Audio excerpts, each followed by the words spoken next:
Yeah. Awesome. Okay. Ready? Yep. Let's go. Let's laugh. We are imperfect after all. Okay. Hello and welcome to the Imperfect Us podcast. I'm Leanne Camilleri. And I'm Lisa Downs. As hosts of the Imperfect Us podcast, we share relatable stories that celebrate we are all perfectly imperfect humans leading perfectly imperfect lives. We discover practical and evidence-based strategies that draw on the science of well-being and positive psychology that help us to uncover the barriers that might hold us back from being our authentic selves and turn them into opportunities so that we can show up more consistently, doing what we really aspire to do and who we want to be. We acknowledge the Wadawurrung and the Kaurna people as traditional custodians of the beautiful lands on which this podcast is being recorded. We pay our respects to elders past, present and emerging, and extend this respect to other First Nations people who are here with us today. So, let's get started. Brenton Ainsworth is a passionate teacher and the director of his wellbeing company, Ignite All. He is currently working with at-risk youth in Western Australia and is known by his students, colleagues and parents for his strengths of kindness, creativity and wisdom to bring out the best in his students and colleagues. This has resulted in Brenton being invited to participate in a variety of coaching experiences across the globe. Brenton holds a Bachelor of Education with a major in sports science and is a certified Discover You coach and engaged with various training focusing on wellbeing, trauma-informed practice, de-escalation and suicide prevention and intervention. These coaching experiences have allowed him to implement evidence-based strategies to build thriving schools and communities. Brenton is a lifelong learner who enjoys challenging himself and is currently learning sound engineering. He is using his new skills by collaborating and recording music with regional and metro artists through his involvement in barefoot bands. Brenton is currently recording his own original music. In addition, Brenton is the program coordinator for the Australian Children's Music Foundation Goldfields Music Program, delivering music to various primary and high school students with a focus on the use of music as a tool for wellbeing. When he's not doing all these amazing things, Brenton is participating in sports and physical activities. Please welcome our wonderful producer, Brenton. Welcome to our wonderful producer, Brenton Ainsworth. Brenton, thanks so much for joining us today. What is working well for you this week? Oh, thank you for having me. It's different turning the tides of me being interviewed. What's working well is, probably where I'm currently located. So I'm on holidays at the moment, in school holidays, and spending a lot of time back home at the beach. So I went to set up actually to record this podcast in the lounge room at home with all my gear, and then someone decided to build next door, and then the other dog next door decided to go off. So I ended up finding a little mountain that I happened to somehow bring with me. Didn't know I had it in the car, and now I'm sitting looking over the ocean. So just probably getting back to simplicity. I have to say the photo you just shared with us is just spectacular. That beautiful crystal aqua water and the white sand. Oh my goodness, we wish we were there with you. Yeah, we'll definitely Maybe set that up. Brenton, as well as being a fabulous teacher and coach, we know that you also enjoy playing parts in movies, creating music and producing podcasts, of course, the best one of all. And we would love to hear a little bit about what led you to do some of the work that you've been doing. I've been very fortunate probably over the last 3 years, I'd say. Probably find myself in a lot of different situations where I've kind of been present in the moment and had a lot of opportunities and been surrounded by a lot of amazing people. So I obviously started my teaching journey back when I was year 11 and 12, and I wasn't actually planning to be a teacher. I was planning to be an electrician. And I was sitting in a room with my head of year at the time and my two parents, and we were trying to set out my TAFE courses. And next thing you know, within a 30-second period, they planned me out to be an ATAR, and 2 years later, I'm going to uni. So I'm very, very grateful for that. And then just from teaching and going through my own life lessons and journey, and was in probably a really harder, challenging point. I wouldn't say problem, I don't like the word problem, but a very challenging situation of mine, and probably 3 years ago, and then kind of started reading, got going a lot of different podcasts and stuff, looking at a lot of gratitude and empathy, and mindfulness and daily practices. So really started just instilling that in my own life, and then got to the point of thinking that at that time I was 25 and only learning this. So why can't I teach my young students who were 5 and 6 at the time? Why can't I start empowering them as young individuals? So started doing daily gratitude practices and empathy practices with them and looking at mindfulness, and then the research continued to grow. And fortunate enough to, at this point, obviously looking into that and meeting different people. And with the music side, I was just sitting in a cafe and a guy came up to me and said, "You're a muso, aren't you?" And I said, "Oh, I try to be, but, just battle away." And turns out that he's an ARIA and Grammy Award-winning artist. So then next minute I'm learning to record and make sure that we can record, the stories of the people out, in the outskirts and remote regions. And from that, I'm again fortunate enough to fall into doing the course with Discovery with you two lovely people and being surrounded by amazing people, and an opportunity looking at, trauma-informed practices. And that kind of led into starting my own business and Ignite All, and then speaking from a wellness perspective, from both physical and mental and cognitive, and then dwelling into what my role now is with the Department of Education, working with at-risk youth. So I kind of found myself in the right situations at the right time, but being fortunate enough to embrace those. That's such a wonderful, wonderful way of explaining your story that even we know a little bit about, but how much you've evolved in that time as well. Mm-hmm. And I know when we first met, Leanne, you're probably going to say the same thing here, is mindfulness, gratitude and empathy was such a big thing for you. And the work that you were doing with the kids. I used to love the stories you'd share with, some of those troubled kids to begin with would come in, but they would be telling you about the things they're grateful for every morning, which set them up for success for the day.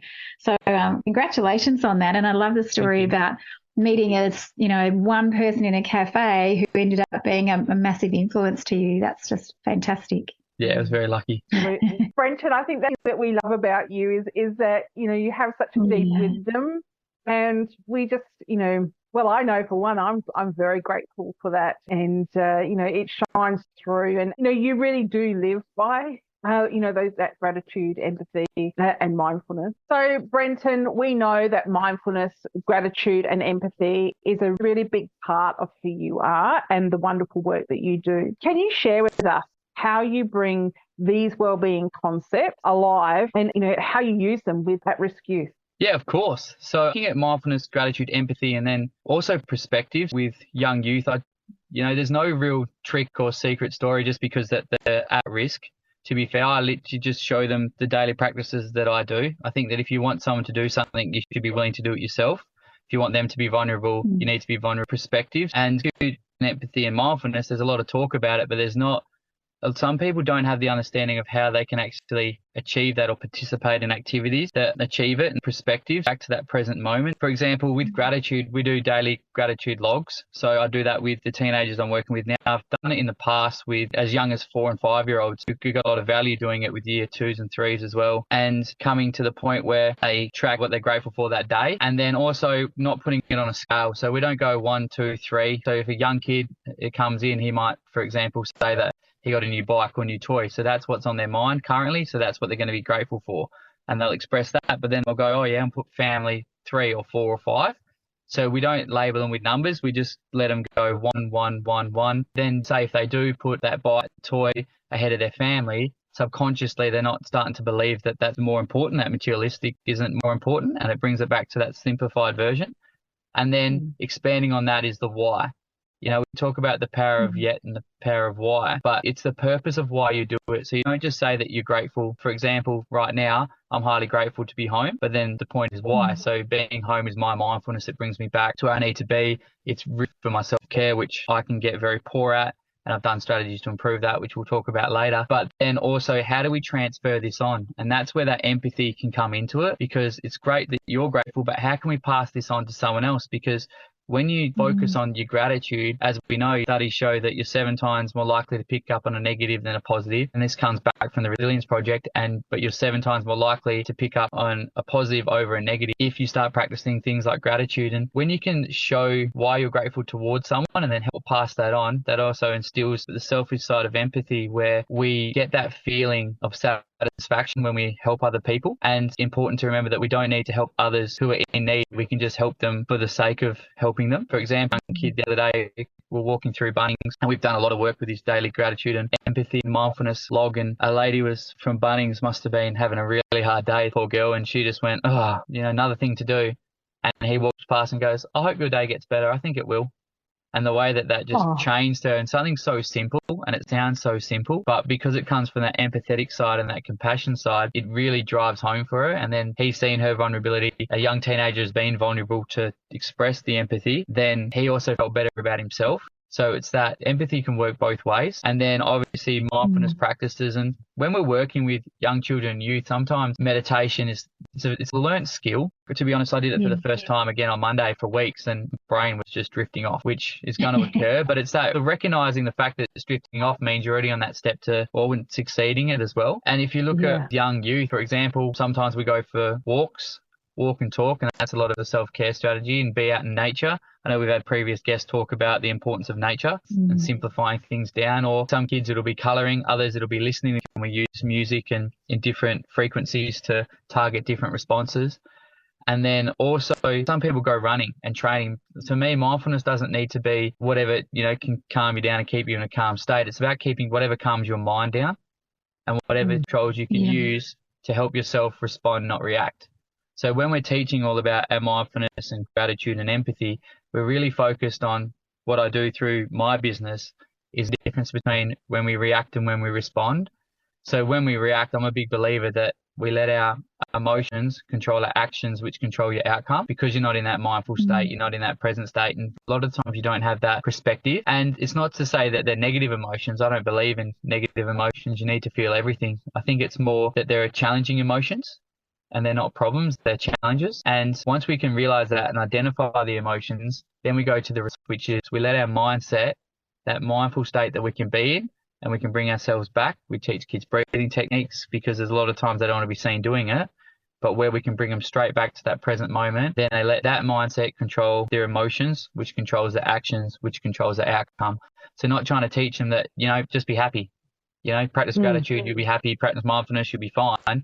It's no, we draw on these things. They're all character strengths that we've all got, empathy, but it's through kindness, but really utilizing those in the moment to have those better outcomes. I love that. There's so much evidence, to support, these are, so important for helping us to lift that positive emotion, aren't they? Like, when we, get caught in those downward spirals of, things and life, we can really hold its hand and go with it, using these important, wellbeing concepts. They are really important tools for helping us to lift, as in that example where the young person you were with told that person in Bunnings about, their day will get better. Well, not only did that person feel perhaps acknowledged and felt better, but I'm sure that young person felt good too. It's that positive reaction, if that makes sense. Like, I know we talked about the difference between reacting and responding, but it's, everything, if you look at a sports science point of view, everything, an action has an opposite reaction. And it's that positive reaction of when you display empathy. And we don't need to teach students. We do at times if they're ready for it, the science behind it, and, go into the brain and their amygdala, and then the positive endorphins and dopamine that's actually becomes addictive that we express when we do gratitude and empathy and practice mindfulness, as long as they understand the purpose of it. And then that once you understand the purpose and they're invested in it, because effort's isolated, we can't make them do it. But once they understand that purpose, and then they do get those feelings of positivity and a lot of the times of different situations and different perspectives, then you can really see them growth. So I know there was a time when I was actually working in a classroom with 8 students at ages 6 and 7, and a 7-year-old puts his hand up and says, I'm grateful for difficulty. And I thought, wow, that's pretty empowering from a 7-year-old. And I said, well, why are you grateful for difficulty? Because it's all about the why and the purpose. And he said, because without difficulty, we can't overcome challenges, and without overcoming challenges, we can't grow. So he didn't understand at that age the science of what we were trying to achieve and what the brain development we're looking at, but he really understood the purpose. And that will set him up for positive outcomes, which is the whole point. And that's very powerful for a young person of age 7 to have that understanding or recognition of that. And why it's so important to have in schools, like you said earlier at the top of the conversation, the earlier the better. Like even in our 3 and 4-year-old kinders, they get stuff very easily. You don't have to tell them the full science, but actually showing practices makes it easier. I wanted to piggyback on you, Leanne. The two things that came to mind is about that Bunnings lady who had said, oh, I hope things get better. And this little person said, I think it will, because they had a positive spin. But that's that contagion effect where when you do that for someone else, that person will be feeling differently and much more positive and will probably do the same to someone else. And the other one is about that mindfulness, when you were talking about different ways of doing mindfulness. Everybody is so different. And I was thinking, Leanne, about Sonia Lamberski's research on not all those interventions or interventions actually help everybody. You have to find something that's going to be of benefit for you. And I remember Craig Hassard saying, with mindfulness, it can be as simple as, and I know I do it now, when I'm putting the washing out of all the basic tasks to do, instead of just, being cross about it and taking it all off and whatnot, I actually now take it off, fold it, put it in, and it's a beautiful mindfulness piece. So anything is possible as long as it suits you. Absolutely. I'm just really wondering if you have ever felt like you were being held back by something from doing the things that you really want to do but also want to be. And how did you navigate those barriers that were really holding you back? What sort of things did you do? Well, that's an amazing question. I think reflecting on it now, a lot of things that held me back were myself and my own perceptions and I'd say lack of confidence and self-belief and overall lack of self-identity, really, because the situations I talked about earlier that led me to the work that I'm doing now, it took me a while to embrace them because I was overdrawn by what we actually started this podcast talking about was imposter syndrome. And it's funny, I remember actually studying for my first set of uni exams that I was doing externally down here in Esperance, sitting in the same spot looking over the water and having, I wouldn't say an anxiety attack, but just being overcome by emotions and anxiety, thinking that I probably didn't belong at uni. And now I'm sitting here talking about it. But there's no real story that really stands out, as there was probably a long period of my life that I saw myself as an imposter in general. And again, that was deemed by that lack of self-confidence, lack of self-belief, and probably overall lack of self-identity and not understanding who I was or who I am or who I want to be and how I'm going to get there. And when we don't have that self-identity, it's really hard to own who you are. You can't and then be present in those situations where you are.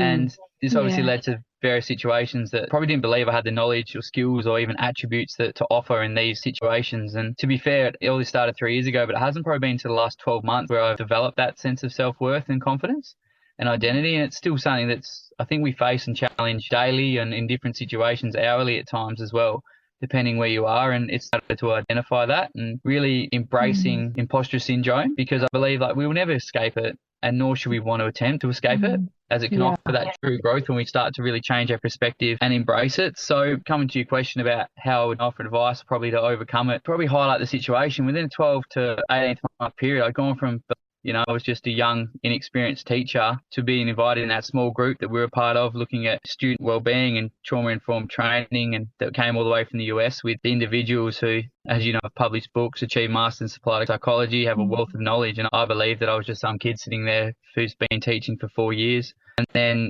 with that, then became program coordinator of ACMF, and then working with trauma students and then recording with R and Grammy Award-winning nominated artists who are asking you to play. And I remember sitting there and actually getting anxiety over it. Not that they ever put that on me, and going into a room and playing guitar by myself, because that was my mindfulness and that was my escape when all I was doing was what they asked me to do anyway.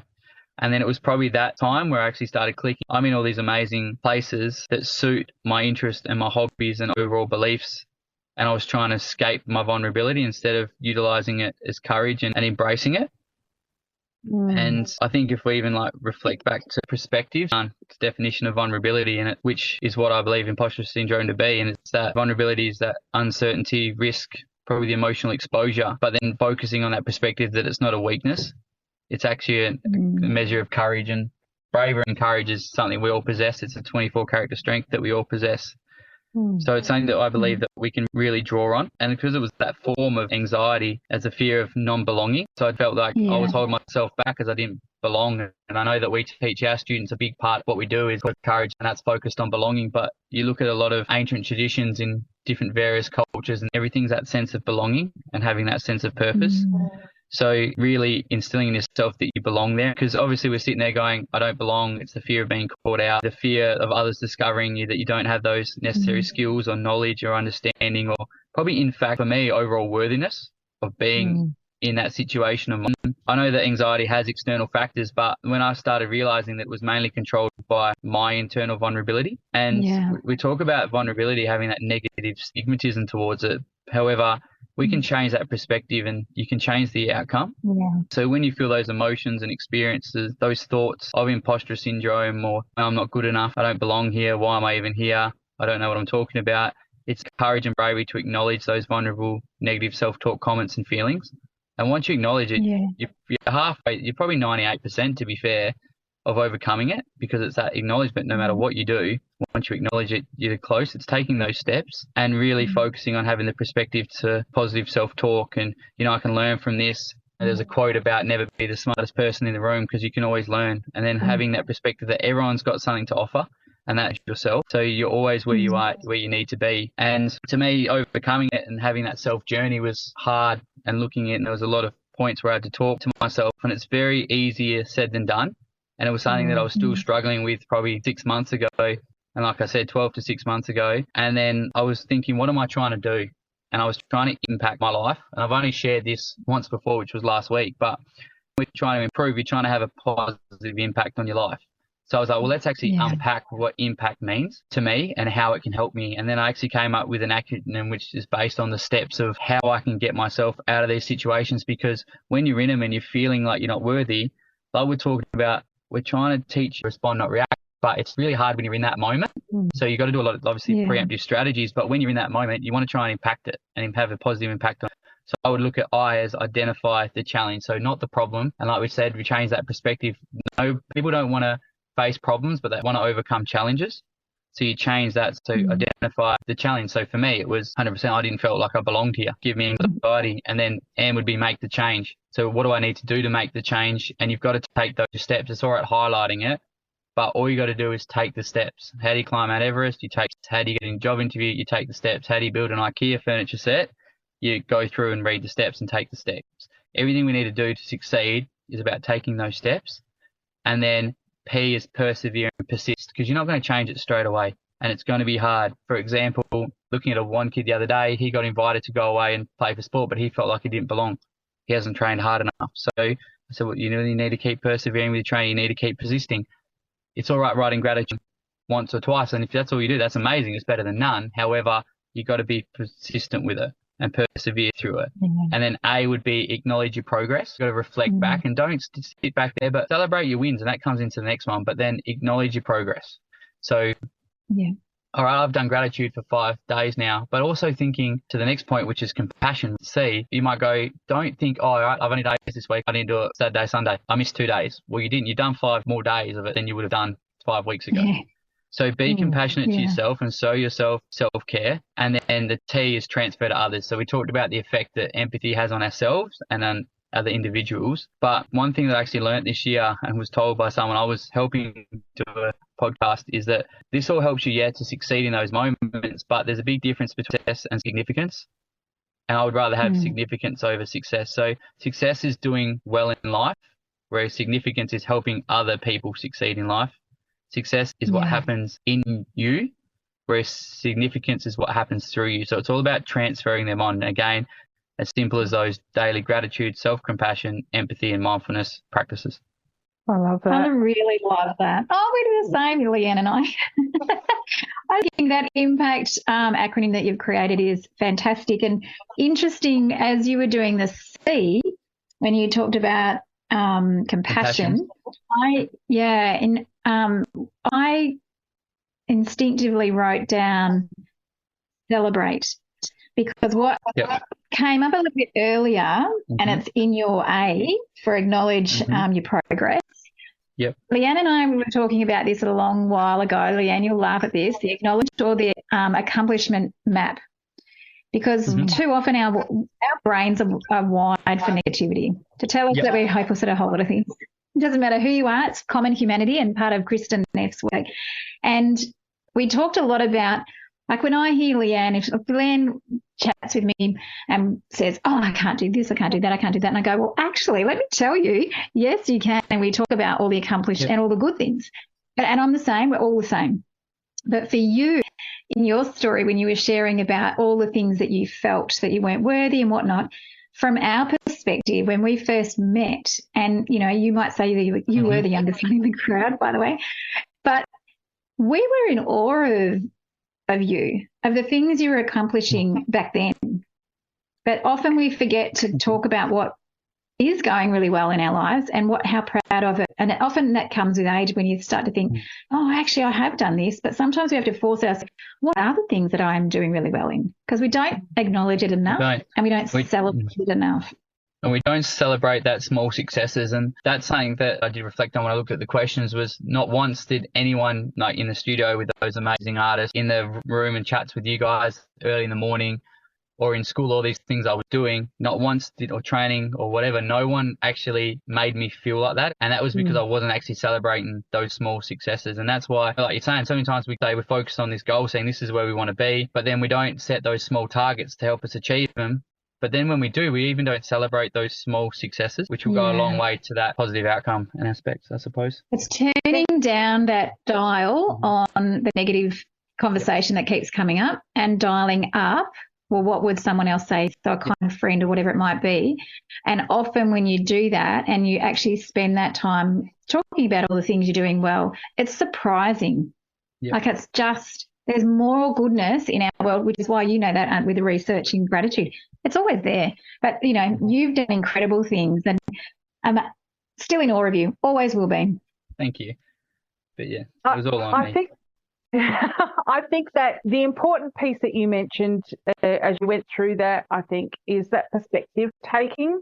You know, we can get really caught up in a story, you know, about a situation or, you know, how we're feeling. But, you know, when we put things into perspective, often the story can be very, very different. And I love your wonderful acronym, Brenton, of impact, you know, identify challenge, making the change, or, you know, what are the other steps I can be taking, persevering, persisting, acknowledging our progress. So very important. And that self-compassion, or the compassion, again, so, you know, so very important in helping us through those challenging times and transferring to others. I just absolutely love that. And it is a contagion, isn't it? It is sharing with others just has fabulous benefit for everyone. Is that significant that you talk about? Yeah.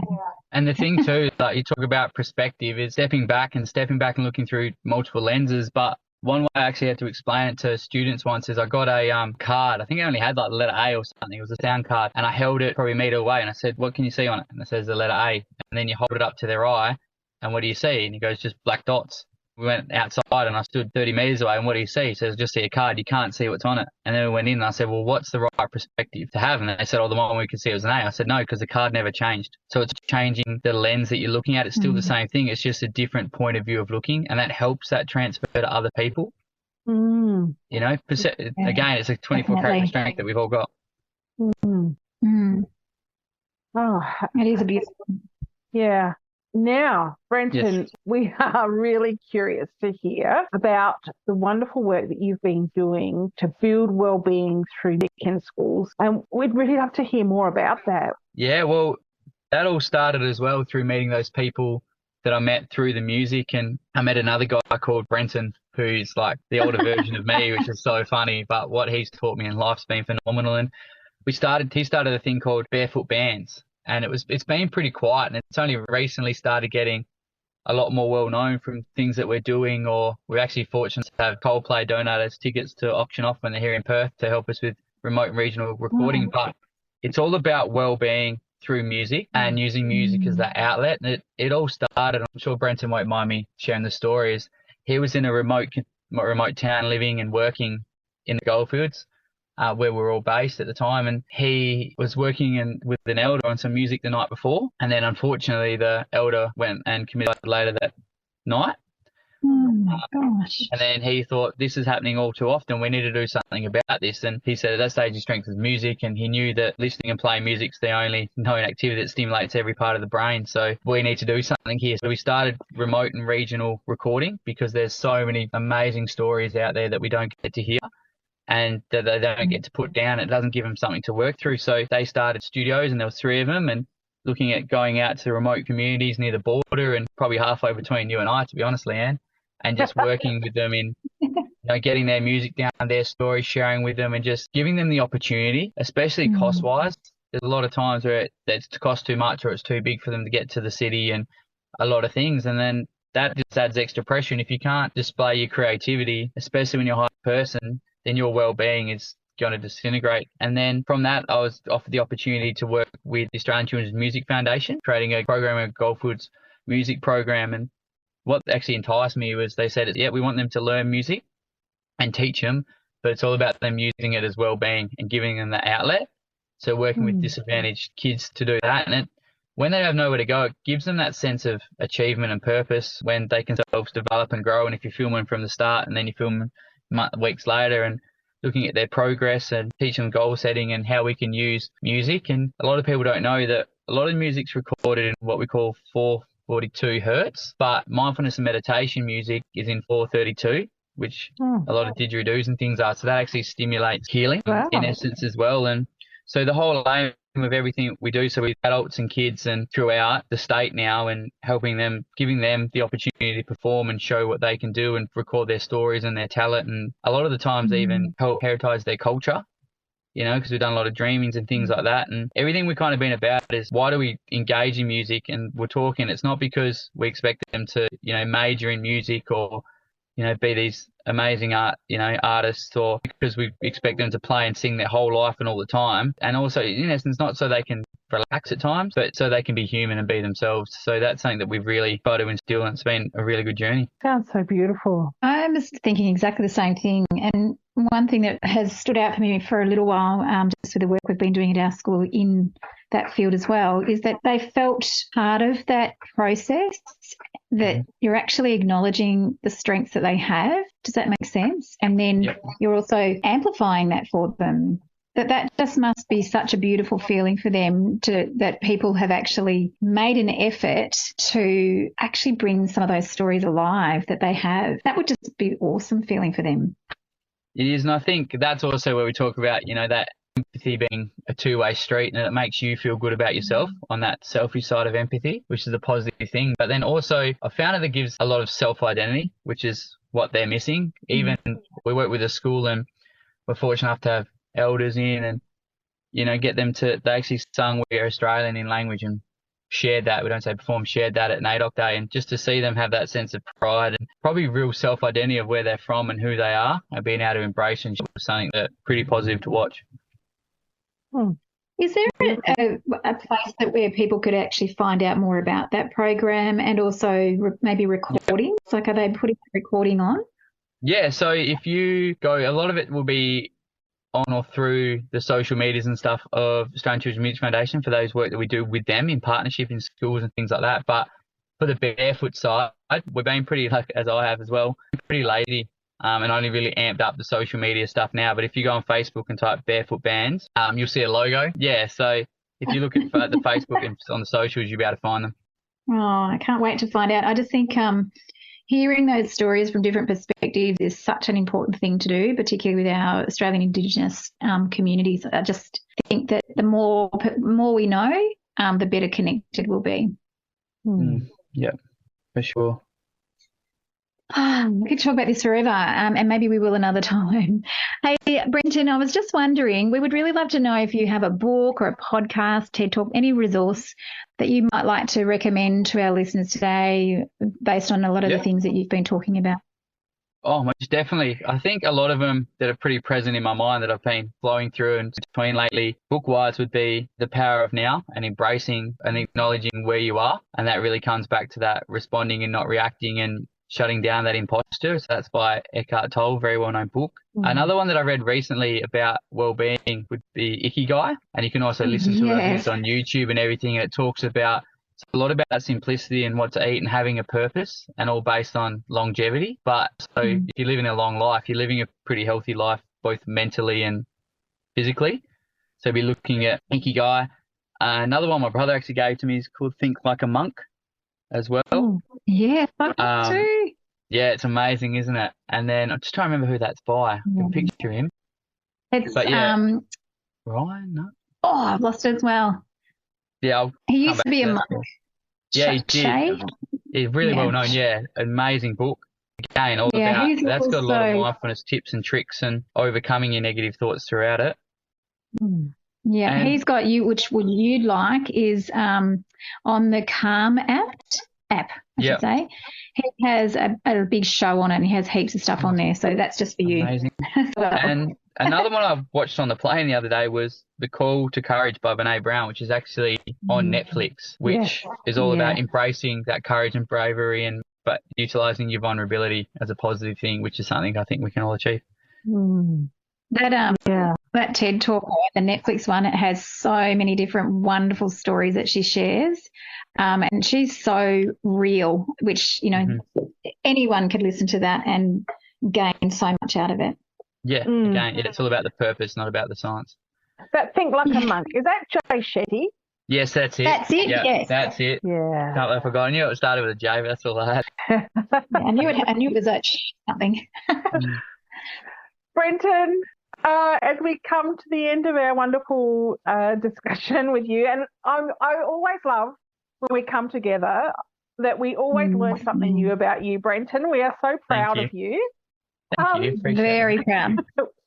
We're like the mums, really, I have to say. Like, it's like we feel so proud of you. Let's say older sisters. I love that. Older sisters. I love that. So where is the best place, Brenton, for people if they want to find out more about you and the work that you're doing or connect with you in some way? How can they do that? The best bet would be LinkedIn. I've actually set a goal for the next several months to get better at the social media side and connecting. So I would go LinkedIn and just name Brenton Ainsworth, or if you follow this podcast and look at Imperfect Us, you'll find it. And then I would say Instagram, because I'm starting to look at posting more things there and sharing different things, and hopefully people connecting and sharing with me and just creating more connections. So yeah, those two would probably be the best. Wonderful. Fantastic. We would put those into the show notes for sure. Yeah. So Brenton, lucky last question for you. Sort of not really a proper question, but more of a statement. You are the king of self-care strategies, and just wondering, what's your favourite self-care strategy? I might be the king of it, but it's very contradicting when I preach about it. Most people say because I get too busy and don't forget. So one thing I've actually come up with, because I had all these, promote it and go for walks at night and train and ice bath and all these amazing things, meditate, yoga. But then I found a way, I got busy. I wasn't really probably utilizing it or setting for it. So then I was looking into, physical. You're trying to get your physical, social, mental, spiritual and emotional self-care that we need to look at. And I was like, no, I need something else, same as impact to achieve this, identifying that was a challenge for me. And I came up with what I like to call as the sixth sense. So again, I've only shared this once before last week, and the sixth sense is based on the 6 S's that I believe will help getting self-care, making sure you have it as a strategy. So the first one is stride. So walk, get moving, or take the strides, not steps, but take the strides to actually achieving like your self-care. So book the massage appointment, set time. Like I actually set alarms. So no matter what you're doing, you got to go for your walk now and things like that. The second S I'd say is share. So open up. So you might not, some things you might not to other people, but I found script, like, sharing it in different ways, or, just yelling it out when no one's around, or just being open and share, but also hold that space for someone else to share. Because again, that's when that empathy has that powerful return and reaction where you can sit there and watching and actively listening to someone else and helping them through something, even if it's just them venting. That can also make you feel better, and that's that positive self-care. The third S is script. So write it down. So again, book those appointments or write down your gratitude. So sometimes if I need to get something off my chest, I'll write it down, then burn it. And then it's amazing. I got taught what to do it, and I was like, I don't think that'll work. And then I did it, and the release was phenomenal. So you script it, and, we're all about writing because there's something, but when you write things down, it's a lot different to thinking it or saying it. Like I've got mates that will write gratitude down, or, write different challenges and possibilities down, or highlighting them, writing it down, but some will speak it, and that's also different to holding it in. The fourth S is look at sound. So listen to music and to podcasts, or just listen to nature and the environment. And a lot of people actually talked about this podcast, the importance of getting out to nature and listening podcast-wise doesn't have to be a well-being podcast. If they listen to Imperfect Us, I love it, appreciate it, grateful for it. But I actually been listening to one after a big day or when things are hectic called Alpha Blokes, which is just some lads getting around, having a laugh. Some people I wouldn't recommend it for, but one of my students actually, who's 13, actually showed me it. And just sitting down and listening to that before I go to sleep really helps me get in that positive mind and have a laugh and, chill out. Another form of mindfulness. The fifth would be set. So set the appointment, set the time. Actually make those changes, not just state it. You want to set it. So set your hair appointment, set your time. We need to go for a walk now, or I'm going to go train now, or I'm going to write stuff down now. Set it in stone. And the last one is simplify. Because so many times, if you're trying to get physical, social, mental, spiritual, emotional well-being and self-care, is we live in such a busy world where everything seems to go. But if you simplify things and make things a lot smaller or bigger or just as easy, like just going for a nice walk, simplify things, you calm your brain down, which is ultimately will help with your physical, social, mental, spiritual and emotional self-care. So yeah, stride, share, script, sound, set, simplify. Oh, love it. Love it. Thank you so much, Brenton. That's okay. We are so grateful. We are so very grateful for our time with you today. And we are so looking forward to sharing you with our wonderful listeners because you're always behind the scenes. It's so lovely to be able to share you. So thank you. Thanks so much for joining us today. Thanks for having me. Really loved it, Brenton. Thank you. Thank you. Oh, Lisa, I'm so proud of Brenton. He's one of the most amazing humans I think I've ever met. And I feel really grateful of having had the opportunity to meet him. Oh, absolutely. Like he's really changed our lives, I think, but seeing the growth in him is more than phenomenal. So, yeah. Oh, what were your takeouts with Brenton today? I really love the work that he's doing. I think it's really important and, everything that he does is just amazing. But, some things that stood out to me was that importance of perspective taking. He talked about that gratitude, mindfulness, empathy, but also the perspective taking. And I think that is, I just hadn't considered it in that context. And I think that's really, really important. And of course, his little acronyms that they can impact his sixth sense, his six senses, his six S's. What about you?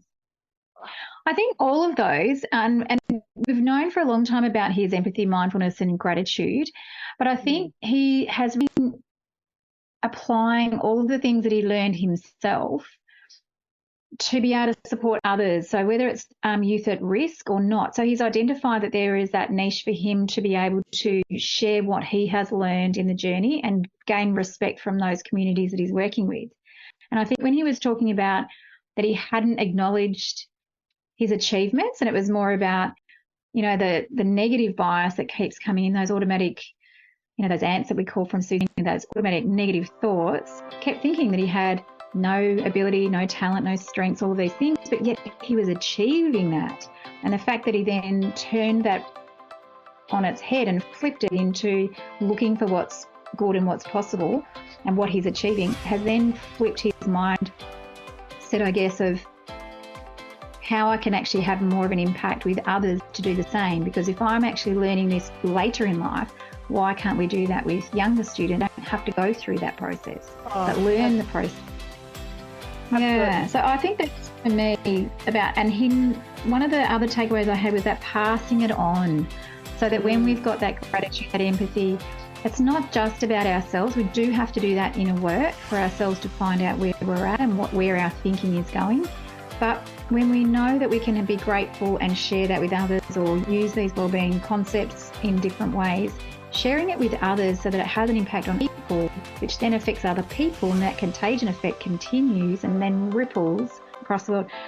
I just think he's amazing. Amazing human. Me too. Such a good conversation. Yes. I'm going to take a few of those into this week. I'm going to go on with my day now with a bit of pep in my step, a bit of that positive contagion to take forward. Yeah. Thank you, Brenton, for an awesome conversation. We've really appreciated it. Absolutely. Bye for now. And thank you for listening to the Imperfect Us podcast. As always, we are extremely grateful to our executive producer, Brenton Ainsworth, for helping us to put this episode together. If you've enjoyed this podcast, please share it with someone you care about, and we would be grateful if you could rate this podcast on iTunes. To continue the conversation and see what we're up to, you can connect with us on LinkedIn. Just search for Imperfect Us. Bye for now.